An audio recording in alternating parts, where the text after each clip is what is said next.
மூல இல்லாதவங்களா உங்களுக்கு ஒரு டெஸ்ட். இது வந்து ஒரு முக்கியமான பாடம். இந்த சப்ஜெக்ட்லயே ரொம்ப மெயினான பாடம். பல இடங்கள்ல இது யூஸ் ஆகுற ஒரு பாடம். வாழ்க்கையில ஃபியூச்சர்லயும் யூஸ் ஆகும். அதுக்கு முன்னாடி இந்த ஸ்கிரீன்ல தெரியுற இந்த வீடியோஸ்லாம் முதல்ல போய் பார்த்துட்டு வாங்க. இப்போ நம்ம வந்து கண்ணால பார்க்குற ஒரு அறிவை பெற்று இருக்கோம். கண்ணுக்குள்ள நீங்க எதை பார்க்குறீங்களோ அது மட்டும் தான் போகுதான்னு கேட்டா இல்ல. சுத்தி இருக்கிற பல விஷயங்கள் வந்து அது வந்து அப்சர்வ் பண்ணிட்டு தான் இருக்கு. ஆனா ஃபோக்கஸ் பாயிண்ட் எங்க இருக்கோ அது மட்டும் தான் உங்க மெமரிஸ்ல இருக்க போகுது. உங்களால திரும்ப அதை ரீகால் பண்ண முடியும். இந்த கவன புள்ளி எங்க இருக்கோ அது மட்டும் தான் உங்க மைண்ட்ல பதியும். அதே மாதிரி தான் சவுண்ட். சுத்தி 1008 சவுண்ட் கேட்கும். ஆனாலும் நீங்க எதை கூர்ந்து கவனிக்கிறீங்களோ அந்த சவுண்ட் மட்டும் தான் அதிகமா கேட்கும். இது எல்லாமே கொஞ்சம் லோவா இருக்கும். ஏன்னா கவன புள்ளி இருக்கிற இடத்துல தான் சவுண்ட் வந்து கேட்கற மாதிரியே தெரியும்.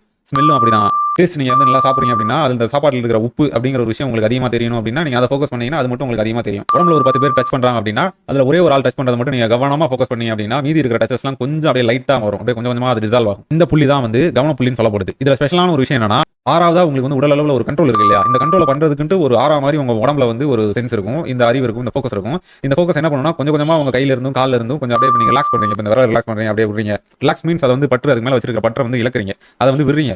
இந்த விடுதல் அப்படிங்கிற ஒரு விஷயம் வந்து தொடர்ந்து இப்படி நடந்து வரும்போது இந்த கை ரிலாக்ஸ் ஆகுது. இப்போ இங்க வந்து மசில்ஸ் வந்து ஸ்டிஃபா இருக்கிறனால நம்ம இந்த கை வந்து இப்படி நிக்குது. இது அப்படியே அங்க இருக்கிற கண்ட்ரோல் விட்டோம்னா போகுது இல்லையா? அதே மாதிரி இந்த கவன புள்ளியை வந்து கவன புள்ளின்னு சொல்ல முடியாது. இது கவன உடல்னு சொல்லலாம். இது அந்த வடிவத்துல தான் இருக்கு. இது கிட்டத்தட்ட சொல்ல போனா இதை தான் வந்து சூட்சம உடல்னு சொல்லுவாங்க. இதை வச்சு தான் நீங்க உடம்ப கண்ட்ரோல் பண்ணிட்டு இருக்கீங்க. இதை கொஞ்சம் கொஞ்சமா அப்படியே சுருக்கி ஒரு புள்ளியில நீங்க வந்து குவிக்கலாம். அதே நேரத்துல இந்த புள்ளியை குவிக்கலாம். இது வந்து கவன புள்ளியாவும் மாத்தலாம். அதே நேரத்துல இதுக்கு ஒரு ஸ்பெஷல் எபிலிட்டி இருக்குன்னா இதை வந்து நீங்க வேற மாதிரி நீங்க மாத்தலாம். அதாவது இதை வந்து உங்களை சுத்தி ஒரு ஆறா மாதிரி ஒரு கோல வடிவத்தில் நீங்க மாத்த முடியும். இது வந்து கவன கோலம்னு நம்ம வச்சுப்போம். இந்த கவன கோலம் வந்து எது வரைக்கும் போகும் அப்படின்னா உங்களை சுத்தி உங்க ரூம் வரைக்கும் நீங்க எக்ஸ்பேண்ட் பண்ணலாம். உங்க வீடு முழுக்க எக்ஸ்பேண்ட் பண்ணலாம். அடுத்து உங்க தெரு முழுக்க, அப்புறம் உங்க ஊர் முழுக்க, உங்க உலகம் முழுக்க, நாடு முழுக்க, நகரம் முழுக்க, யூனிவர்ஸ் முழுக்க நீங்க வந்து எக்ஸ்பேண்ட் பண்ணிட்டு போய்கிட்டே இருக்கலாம். எல்லாம் உண்மையாப்பான்னு கேட்டா ஒரு கற்பனை தான், பொய் தான். நான் வந்து உண்மைன்னு வச்சுக்கோங்க, சென்ஸ் பண்ண முடிஞ்சவங்க வச்சுக்கோங்க. அறிய முடியாதவங்களுக்கு நான் என்ன சொல்லணும்னு அவசியம் கிடையாது. அது வந்து தேவையில்லாத பாடத்திட்டமா தான் இருக்கும். இது பொய்ன்னு வச்சுக்கிறீங்கன்னா கூட எனக்கு சந்தோஷம் தான். இல்லைன்னே சொல்லிக்கோங்க. ரெண்டு விஷயம் முடிஞ்சு, கவன புள்ளி, கவன கோலம் முடிஞ்சு. மூணாவது வந்து என்னன்னா கவன சங்கிலி. நீங்க ஒரு கவனத்தை கவனிக்கிறீங்க, அந்த புள்ளியை கவனிக்கிறீங்க, அந்த புள்ளியை எக்ஸ்பேண்ட் பண்றீங்க, சுருக்குறீங்க, எல்லாமே பண்றீங்க. ஆனா அந்த கவனத்தை நீங்க கவனிக்கிறீங்க இல்லையா? எதை வச்சு கவனிக்கிறீங்க அப்படின்னா இன்னொரு கவன புள்ளியை வச்சு கவனிக்கிறீங்க. அந்த கவன புள்ளி எதை வச்சு கவனிக்கிறீங்கன்னா இன்னொரு கவன புள்ளி.